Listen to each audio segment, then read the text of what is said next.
Over quickly. Oh, baby. Oh, baby. Big games today. What is up, everybody, and welcome into the pregame lounge. DNVR Nuggets pregame show. It does feel like a matinee. We're pre-taping this. You guys might be wondering, how are we both at Ball Arena and doing a pregame show live? Nice. As we tape this one just a little bit early. Can I tell you something? I am in both places at once. Man, you're incredible. You're a time traveler, man. Like a Spider-Man multiverse thing going on. You're omnipresent indeed. I got my whole squad here. I got Brendan Vogt. This is either going to be the biggest win of the season, or I will pretend I do not see it. Let's go. That's the mood. That's the attitude. Over here, I got D-line. Man, the vibes at this exact moment are as sweet and as immaculate as they have been in a very long time. The Denver Nuggets might be back. Every Nugget might be good. I'm feeling optimistic. The vibes were so good yesterday, but here's the thing. An alcohol hangover is a bad thing. A vibes hangover is just like they're still there. I have vibes residue. A hangover means you get over them. You don't get over good vibes. That's true. You embody them. They're lingering. It's like we're like on a long vibes trip. Yeah. Also lingering here, it's Superstar Dev. I mean, like really, who would have thought that just beating the Lakers, everything would be like good again? People are smiling. Like Twitter was awesome last night. The vibes were immaculate. Everybody's having a good time, and all it took was for you to beat the Lakers. And not only beat them, but beat them down. And we like spoke to each other before the cameras turned on. That's how you know that the That's vibes true. are great. That's true. It was feeling really good today. Guys, it's our takeover. So the Denver Nuggets, of course they're going to win tonight. We're taking over. DNVR is taking over. The bar's already starting to fill up as we record this one here. I'm sure it'll be packed by the time we go. Taking the bus over, and we're going to be loud in section. I believe it's 130, 132. If you want to, come by and say hi. We got a booth on that main level. We'll tweet out exactly where our location is. So you want to come at halftime, make it the new perch, an impromptu perch night? Yeah, dude. I think it'll be a perch night. The impromptu. You tried. You failed. The imperch. An effort was made. We're going to talk about some midterm grades. The Nuggets are now officially right at the halfway point of the season. Woo. Boom! It really flew by, doesn't it? Yeah, it both really crawls. That death slog really just felt like I closed my eyes and I was right through it. Time flies when you're upset every other night. Guys, we're over. We're talking about old stuff, Dev. Aren't we talking about old stuff? The new Nuggets. I don't even believe that they're trying this right now. I can't believe Things it. are going good right now. We're also going to say, who's the spotlight on for the second half of the season? Like, who's Eric. the key guy? Who are we going to be talking about? And then, of course, we're going to be making some bets. But first, some game notes. We have not heard from Michael Malone just yet because we're recording this so early. We can still update you on some recent happenings with this game. All game notes subject to change, but Murray, Porter, Chonchar, Dozier, JaMychal Green are all out. Those are actually not subject to change. Right. Marcus Howard on a G League assignment. Austin Rivers is questionable tonight with a non-COVID illness. Non-COVID. Yeah. Will Barton III is no longer on the injury report, so that's good news there. Of course, we're still waiting for game time injury reports from the Jazz, but the ESPN injury report, as of right now, Jared Butler entered health and safety protocols, back on the 10th. So I believe he is out tonight. Hassan Whiteside is out, and Elijah Hughes is out as well. He entered protocols today. Or remains out today in protocols, And then as far as how these teams are trending, obviously Nuggets in their last 10, 7-3. They've won 2 in a row. Jazz has been a little bit of a different story, 5-5, but they've lost 4 in a row. Some quotes leaking out to the media, so maybe they view this as a get-right game. Hopefully Denver views it as a not-so-fast game. So they've been bad because they haven't had Gobert, and he was in the protocols. That's right. So here's the thing. They won 6 in a row. They lost 1, won 2 in a row. Then they lose Gobert, and they lose 4 in a row. So, Dev, my question is, are they, like, how do you evaluate? Do they have momentum because they were playing so well prior to the injury? Or are they like the 4-game losing streak, even though they were down Gobert? That's the momentum they're carrying into this game. I don't think that they have momentum just because they're actually sliding right now, but I think that they have a new sense of energy and also just some urgency to them now. They get back Gobert, which is their defensive anchor and a really important piece. So that's going to bring them, together a bit more, at least back into the winning. But you can't deny the fact that they've been losing games and they don't have an identity. And now, with Utah, other really good teams, now there's having to choose a side. Donovan Mitchell was healthy and he was there. They're losing. Gobert's okay, you guys need me. So I think that there's something to that. But I really do feel like this is a spot where Utah's going to try to bounce back. But also, one team is going down, one team's going up. You're going to meet in the middle. Who wins this? Yeah.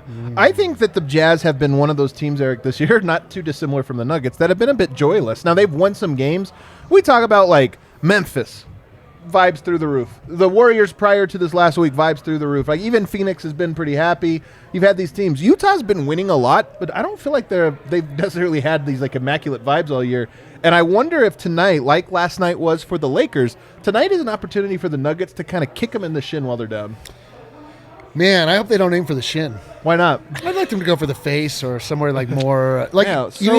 So violent. Well, I'm just saying, so like if you're violent. down, you get somebody down by kicking them in the shin. Once they're down, Then you kick them in the It'd face. be kind Yeah, of it's funny called if a you were stump just Don't- zoning in on the shin over and over. yeah, again. like you don't zone in on the shin over and over. That's a standing person. Would you don't feel like a kicking in the shin is what they can do. I don't know if they can kick him in the face tonight. Dude, if we ever tonight, if things don't go right, we end up jumping a bunch of Jazz fans. I'm not including you. Me and Eric in the bar fight together. You guys just bellish Adam out. just I'm going kick- for the shit. Kicking Adam guys just in the kicking shins. them in the bottom of the foot. Just and a stuff. nice fighter. Guys, Yes. like, I want to just kind of hurt him. kind of annoying. My thing, yeah. So I love to hear that the Jazz are down. I don't know. It feels like even when you get an important piece back, it's tough to sort of like transition immediately back. We'll see, like if Gobert is able to just slide back in and be impactful for them. I mean, mainly because his main talent is that he's tall. I think that he'll be able to bring that to the Jazz tonight, being tall. But I am excited that the Nuggets are feeling so good about their shot at this exact moment. The three ball was hitting last night at an unprecedented rate, and with a team that has Gobert anchoring the middle, like being able to shoot from the outside is paramount. So I just feel like we are poised if we can sort of keep on this this good feeling trip that we're on. Like we're in a great spot to absolutely kick them in the shin while they're down.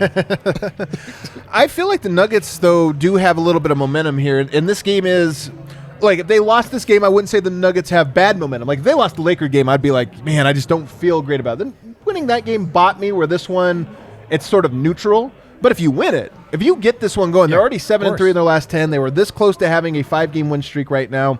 If you get this one against a very good Jazz team and, oh, by the way, send them reeling, to me, I feel like that would be great. Not good. Great momentum for the Denver Nuggets. No, for real. Right now, they have their shirts off, but if they win tonight on the second night of a back-to-back, now you get to throw like the head. Yeah. It's like helicopter. You get to actually swing it around. They're just at a really good spot, and also I think they're in the best spot for themselves because if you lose this game, it's like, okay, it's a scheduled loss. It's the second night of a back-to-back I don't against know one of the better teams. We keep But building if you this win, okay to lose shit. No. Get out of my I'm just life. saying it's all right. Like the momentum's not down. But if you go and win this, like now you tear the roof off of this motherfucker. Oh! Like, that's just how you do it. So Holy I just smokes. really What's see happening? that That's right. as It's one of those pre-recorded, spots. Kale. Yeah, Throw a do a beep lot of in there. editing on the post here. Oh, we don't cuss on this show. It's awkward. What do you expect tonight, Nuggets-wise? Like, do you expect a win? Do you expect a competitive game? I expect a competitive game. Look, the Nuggets and Jazz could throw out 10 hardship so guys, true. and you would expect So a true. competitive game at the half. Here's the other deal. The sort of scheduled loss aspect of this. Last night, guys, the Nuggets starters, 21 minutes, 22 minutes, sat, 23 baby. minutes. That's Jeff and true. Jokic topped out at 28. And look, Jokic was really only aggressive as a scorer for like a 5 to 10 minute stretch. Obviously, the Jazz still have the rest advantage, but it's not like they're coming off an overtime loss here in Denver. So I expect to see the starters come out not flat. Monte Morris is due. I've got a good feeling about him tonight. We'll see, but I think they're going to come out competitive. I feel very confident that at least that first half looks, and I don't know about the score, but just process looks the way we want it to. And I think Jokic, who's been fantastic, I mean, he's been fantastic his whole life, but he's been really good these last two games. And I've been saying this for a while. You get back Monte Morris, you get back Will Barton, you get back Bones Highland into the rotation. You give him guys that can now stretch the court and also give him those pocket rolls, those pocket passes. I just think Jokic is going to have another night. I just predicted again he's going to have another big night. He had a little mini slump. There was a slump because he was still putting up like 25, 10, and 7. But, it wasn't quite the level, the standard that we see. I think he's back to that and then some, and in large part because they got the squad back together. So Yeah, the Nuggets are feeling good. which is great to see. Like, I don't know if you saw any of the scenes from the locker room, like Malone awarding Davon Reed with the DPOG, like DPOG. the DPOG. You could just tell, like, there are times when you'll see images from behind the scenes that just they don't seem very fun or whatever. Right. Like, this just seemed like they were like feeling good about one another, like really stressing the family aspect again. I think there's just being at home. It really is hilarious, like the difference you see in NBA teams based on the circumstances that are given to them. Like you could tell they're just like kind of feeling good. They've scored 140 points essentially in 2 straight games. Which is only the second time in the Jokic era they've done that. Somebody put that stat. I think Broncos Squatch did. Yeah, they've been like, and then it's not against the greatest squads, but it's against NBA level competition. Doesn't matter. Exactly. That's a lot of points. Does not matter. That's a lot of points. And especially you want the offense to come back. Right. So, and it's not going through Jokic every single time. They're doing it in different ways, and that's really the most important aspect, because now you have trust. You build, that confidence in yourself and also teammates. If I make this pass, they're going to be able to knock down shots, and we haven't been seeing that. If you've noticed in the last 2 games, there hasn't been much bitching about the fact that Jokic isn't getting the ball every single time. Right. That he's not taking every single shot. And also, it's harder to double team when everyone else has something going. You haven't been seeing Jokic get double teamed every single time. So it's really important, the fact that they've scored a ton lately, because now they just become a very, very difficult team to guard. Dev making some good points. Let's move on to segment number 2 here. You sound surprised. I mean, I was very surprised. Like, wow, who is that, Dev? Wow, my God, good point. We'll kick his shins later, Dev. Don't worry. Okay, you son of a. He's got big shins. Midterms, guys. The Nuggets are now 41 games into the season. It's an 82-game season, so we're at the halfway point here. Just starting off the top here, Vogt. If you were to give a grade to the Denver Nuggets' first 41 games, and we're grading on a scale, like relative to expectations, but how would you grade the first half so far? C+. Okay. I'm going to even say B- given what's worked against them. They appear to be they have tread water, right? I think their head's above water, but they're certainly not swimming. Yeah. They're certainly not catching Phelps or the Suns. So I think they've got a long way to go. But Michael Phelps reference. Isn't that they've and a Phoenix Suns reference. and a Phoenix That's right. Suns together. wow, because of swimming and then the standings. The sun, yeah. You get. I don't know. I think they have survived what could have been a disaster, and their heads above water. I think all things considered, we have some grave concerns about some process stuff, particularly the second half. But I think we've all seen signs of, this team can be better if they survive this stretch. C+, B-. What kind of grade are you giving, Devin? This is a good spot for them to have midterms, just because it's about how you finish.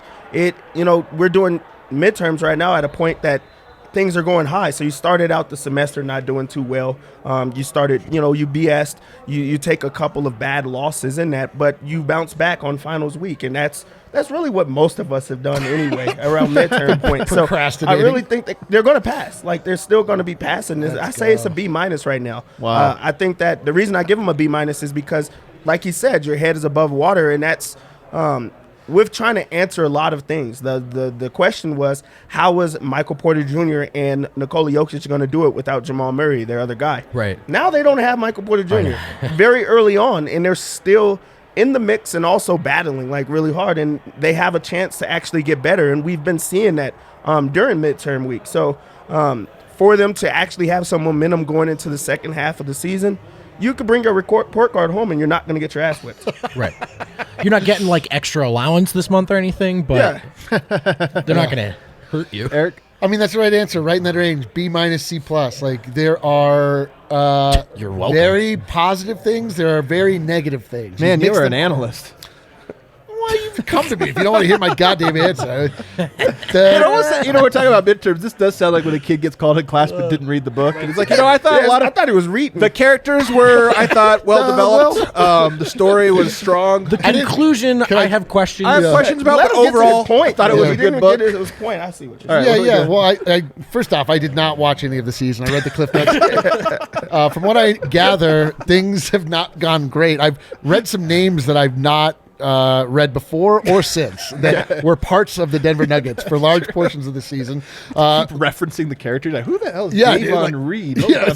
No, somehow Davon Reed is the most like storied Nugget of that group. Like the Tariq Turners and the whatever. Anyway, Tariq Turner, Chrisless Johnson. Chrisless Johnson. I was trying to avoid my Chrisless Johnson joke. I appreciate you making it for me. The point being, like, dude, this has been rough. Like, if you want to know how the season's gone, just like look inward, Nuggets fans. Like, think about how upset you've been over the last like 2 weeks, 5 weeks, and the fact that we've like sort of like feeling as though, I mean, it's tough to tell because it's, again, like barely NBA competition, like LeBron James last night. Like but they look great suddenly again. And, you know, so much of, you said this the other day. I mean, we jokingly always talk about vibes. I mean, it's half jokes, like, but it really does mean there's something to it. It's the team is actually like connected with one another. They're actually like, you know, exuding joy and like making you feel connected to the squad. Like that actually means something. Vibes is like a silly way to say it, and we just like to like really it's just a kid's we word. just like that. We just like to lean in because it's hilarious. But it's also, there's something to it, and the vibes at this moment like are most certainly trending up. So players use the word vibes. Like that's all you need to know. Players actually refer to it, right? Jalen Brunson is the one who allegedly who started his vibes are immaculate. I mean, vibes are a real thing. We all know this. Vibes are a real thing. The other thing, real quick, guys, not every C+ is created equal. The Washington Wizards get a C+. They come home, they're asking for the PS5 for Christmas. The Nuggets, they got A-, B+ the last 3 years. So again, C+, they've survived. They haven't failed. But this fan base, a little used to better of late. Yeah, dude. And I think that's been the source of the tension, is that discrepancy from what we're used to. Because of that, I think you guys are all grading. Like, you guys are, you know, soft dads over here, man. Oh, soft dads. Are you kidding me? Now let's hear the analyst from a literal soft dad. I'm telling you, I think the Nuggets, I would give them a C. And the only reason they're not a C- is because they just beat the Lakers. Like that was like the last day you turn in some extra credit. It's like, wow, saved yourself. Totally. No, and erase that minus. But it's a C. And All's the reason well it's that a ends C is because, let's not forget, we're 2 games removed from blowing a 25. One of the worst losses we've seen of the entire Jokic Why are we era. talking about old stuff, man?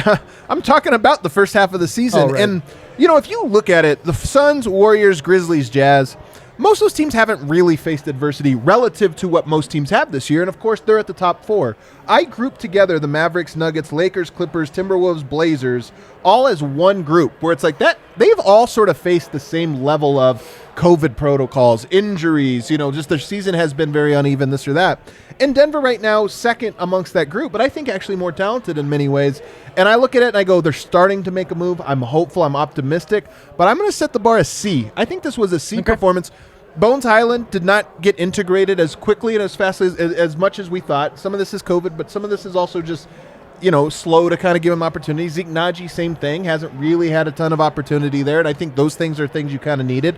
Will Barton's been, I don't know what to expect, you know, Aaron Gordon, you know, there's just been a little bit uneven. So for me, it's a C. It's not a bad C, not an unhappy C. It's a midterm. It's, hey, you got some time to bring it up, but you are kind of down here, so we'll see what happens. And we move on from here to the second half of the season.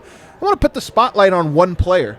Who's the one guy over these last 41 games? It's easy to. I'm gonna say. Actually, I'm not gonna make any rules. Who is the spotlight on for the last 41 games, Dev? For me, I think it's Aaron Gordon. I just want him to get back into what he was brought for, why they paid him big bucks, and that's being a defensive stopper. I feel like as of late, we haven't talked much about him being the defensive guy. And also when you look at now they have a chain, the defensive player of the game chain. How many has he got since they started? Yeah, it doesn't feel like we've heard a ton of it. It just doesn't feel like it. Like you're trying to find all these other things. And I know that he's a really important piece to that defense, which is not, you know, doing horrible. But I just expected him to be a guy that every single night you could throw him on the opposing team's best guy, and he's going to at least make things like really difficult. And I feel like we haven't seen much of that lately.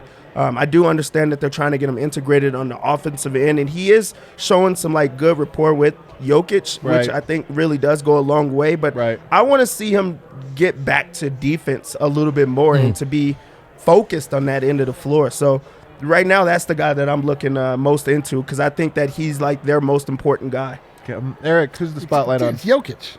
It's Jokic. This entire like everything that is the Nuggets is Nikola Jokic. He's been the only part that has not changed the entire first part of the season. It's true. He's been the only constant. He's been somehow has improved his play. His rebounds have become so comical at this point. Like the number of rebounds he's able to gather every night is just something that I've never really seen before. This level of improvement from one season to the next, and he's like not, last season was the first one we saw Jokic really just be all business from the jump, and he continued that into this next season. Like we've had a little bit of times where we were sort of like questioning what his motivations were, and a lot of it is just being on the road, being away from home, I believe. But he's just been incredible. Like he became the MVP, and like he's just the MVP. Does he need to be better though? In the spotlight on him, you want a repeat of the first half? I would like to see Jokic become more scoring savvy. I would like to see him impose his will a little bit more on the offensive end.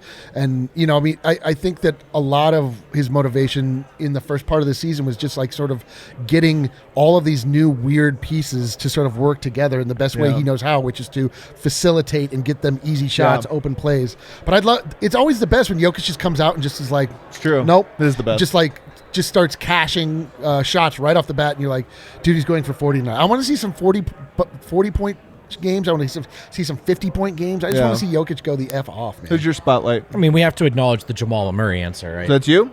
Well, I'm going to not do that one because I don't think it requires any explanation. And also in part because he's not going to come back. Like if we said the 41 games, he's only going to be back for like 15 of those, maybe 20. So for sure. And when we say spotlight, it's not like because he's going to be amazing. It's how will it look, right? So let's just sort of put that one off to the side. I'm going to go with one that might not be fair, but I think is the case. Bones Highland. Yeah. Bones Highland. Look, the key to big wins for the Denver Nuggets, the key to sustained success is the bench. I know the starters have had their issues, but for the most part, to me, they're good enough. The key is the bench, and the key to the bench is Bones. And if that kid is ready to go, if he's ready to score, and we'll see our up and downs. He's a rookie. It's not fair to place it on his shoulders, but he still has the ability to change the complexion of this bench unit, which in turn, I think, changes the way we look at this group, even without Murray and Porter. I think Bones is the right answer, too. I think he's the key to this team. Like I love the Aaron Gordon answer, too, because I want to see like all-star, borderline all-star Aaron Gordon. I just feel like we don't get that enough as much to my liking. But I do think Bones Highland is the guy. I mean, what is the record now? 9-0? 9-0. When he gets, what is it? When he scores 10 or more points. Like that's to me, I'm telling you, there's legs to that stat. They're not gonna be undefeated every time he scores 10. Not a switch, but they are a lot better when they have another reliable scorer, playmaker, guy that puts pressure on the rim. And then on the other side, as he starts to play more, I do think teams are going to start to attack him. And is he a playoff guy? Is he going to be like Michael Porter has been, where it's like, oh, all regular season, and you're like, hey, he's great, he can do this. Then the playoffs, teams are just attacking him, and you're like, oh, man, he's got to get better at this. Bones might be the same way. We'll cross that bridge when we get there. But for me, regular season wins, you got to get Bones Highland playing like he has the last two games, because I think the Nuggets go from 50-50 every single night to, oh, no, we're going to win by 40 some nights if you don't bring your best, because not only do we have a great starting lineup with Jokic, now you have a great secondary unit with Bones. So to me, that's the right answer. Dev, are you ready to win us some money today? Oh. Absolutely. Absolutely. Let's open up the DraftKings Sportsbook app, America's top-rated sportsbook app, and let's make some money. Utah Jazz, Denver Nuggets. It's going to be close, right? Yeah, so there's no shocker. The Nuggets come into the game as 5.5-point underdogs. Whoa. Second night of a back-to-back. It is a little. The one shocker is it's at home and they're underdogs by 5.5. That's a bit shocking. Especially seeing disrespectful. It's a big margin. It's trifling. I'm not just surprised. to think about how it was last night. They just beat the Lakers in blowout fashion. They get Utah. I think a lot of it has to do with the fact that Utah is fresh. Like they're going to be. Coming off of a couple of days rest that most teams don't get at this point in the season. So, I mean that's just what it is. I do not think that this is a Munder type game. I don't see it. No, I don't see that. 223.5 is the total. Nuggets defense has been good, but also Nuggets have been scoring.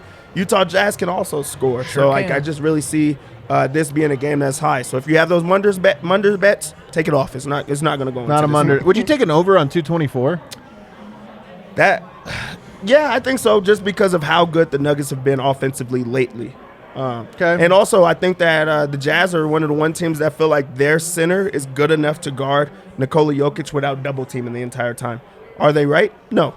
But they think it, and that's what matters. Since we're there, I'm going to stay there.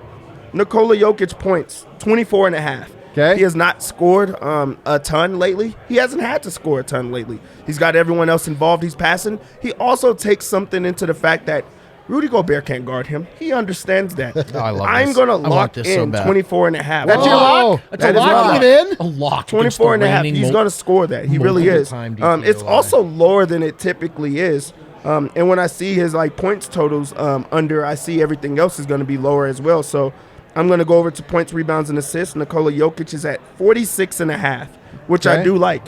If he's going to score 26 points, the rebounds is going to come, the assist is going to come. So I'm going to put that as part of it, 46 and a half. Okay. I truly do like those. I'm going to stay to the well. We just talked about a guy that I wanted to see in that. Just have a better second half of the season. Aaron Gordon, 20 and a half points, rebounds, and assists. Man, we did this last game. It did not go well. It didn't. Oh, yeah, it didn't. Michelle But it was wanted me also to let because you the know. His Lakers energy were so not bad. so great, man. Lakers were also very bad. He also understands he hasn't been playing well. So I think that this is a game that he tries to bounce back. Also, Bogdan killed him last game. Really just dominating him. I think that that's in his mind. He's going to have to show up. He's going to have to play better. 20 and a half points, rebounds, and assists. I just like it. So I'm going to put that in as well. So I'm betting with you. I don't like this bet, but I'm betting with you. those are the two that I really, really like, and you're going to win money on both of them. By the Oh, way, man. Eric, you know one tonight to take? The threes. Jokic threes, I know, 1.5 definitely. plus Yep. money. Yep. This is You locking it in? Yep.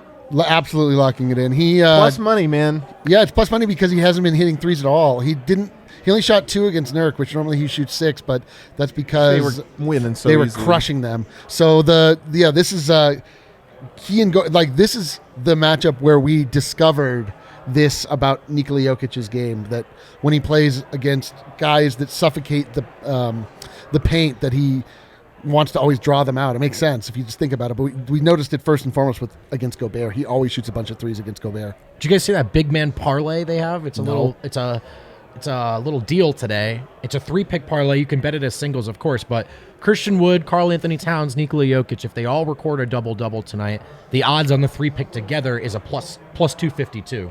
Jokic is minus 700, Christian Wood minus 140, Cap minus 125. Just something to think about if you're feeling lucky, if you want to get a little plus odds. Don't know if I love that one. I don't know. Little parlay. Let's get Jokic threes. Yep. Jokic 3-pointers. Nate will go 1+ just to start things off. Let's go with the points. I do like the points, and I think I'm going to go with Jokic. Are we doing a Jokic parlay here? Yes. Jokic points. How high should we go here? Just go 25? Don't go crazy. Just go like 20. 20 plus? Just get him in there. Just start stacking dubs. Should we go with the Jokic steal? See, this is where it gets wacky. You never know with Jokic steals. Let's go gets it something almost we every know. time. Get a Monte Morris 3-pointer in there. Monte threes? We're doing the 3-pointer Just a bet one. today. All right, Just Monte one. Morris, 1 3-pointer. We're at minus 130 still, so we're still at minus 130. right. We're going to Go have to... Aaron Gordon instead on the 3. Want Aaron seems Gordon to on a 3 always- as Well, well? Just not instead. I think Aaron in Gordon's addition. attacking tonight. I think Aaron Gordon's attacking Me the too. basket. I would love that. Will pay money Barton to 3. see that. Will Barton's been making threes lately, man. I like that. Yes. He Will still Barton hits 1 tonight. plus 3. So this is the 3-pointers parlay. I like it. 3 for Jokic, 3 for Monte, 3 for Will Barton. We don't get Bones Highland on any of these, so it's kind of Really? a bummer. That We're is at a bummer. minus 105, so Jeebus. here we go. Jokic 3, Jokic 20 points, Monte 3, Barton 3. That's fun. We're just Okay. rooting for different threes. Well, maybe put Jokic's points up a little bit more then to get us a little bit more juice. You want a little more juice in A there? little more juice. I mean, we're at minus juice currently. That's all right. We owe juice. I don't know how to add, so I'm just going to put it on here. That's our parlay here. It's even money. Those Yeah, minus dude. 105. It's basically even. Yeah, So- that's going to hit. That's going to hit. It'll be fun, and every 3 will be extra fun. So that does it, guys. We're heading to Ball Arena for the party bus. If you want to see us, check the Twitter handle. We'll tweet out our table. You can come get a little sticker. We have actually printed stickers just for stickers. this. Little Nucks. It's going to be fun. Hell yeah. So come visit us. Get loud. We'll see you guys after the game. Let's go.